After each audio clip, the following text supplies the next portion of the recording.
మా కూటమి ప్రభుత్వం అధికారంలోకి వచ్చిన వెంటనే దర్శికి ఇంటర్నేషనల్ డ్రైవింగ్ స్కూల్ అంతకుముందు చంద్రబాబు నాయుడు గారు శాంక్షన్ చేశారు.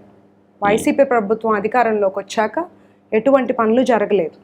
ఫస్ట్ సైన్ మళ్ళీ ట్రాన్స్పోర్ట్ మినిస్టర్ రాంప్రసాద్ రెడ్డి గారు దాని మీద చేశారు.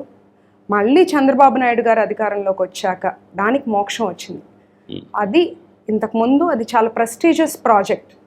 ఏపీలో ఇండియాలో పూణే తర్వాత ఏపీలో దర్శికి శాంక్షన్ అయింది.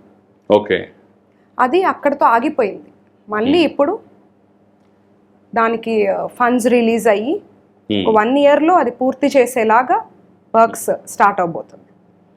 ఓకే, మేము దర్శి కాన్స్టిట్యున్సీలో బస్ షెల్టర్స్ ఏర్పాటు చేసాం. ఇప్పుడు దాకా బస్ షెల్టర్స్ లేవు దర్శిలో. ఎండున్నా వానున్నా పీపుల్ ఒక మూలను వెయిట్ చేయాల్సిందే, తడుస్తూ లేదా ఎండకి బస్సుల కోసం. అది ఎన్ని అవర్స్ అయినా బస్ షెల్టర్స్ ఏర్పాటు చేయడం చాలా ఉపయోగంగా ఉంది ప్రజలకి. ఎన్ని ఏర్పాటు చేశారండి? మొత్తం 2 పెట్టాము, ఇంకొక 2 పెట్టకపోతాం. ఓకే.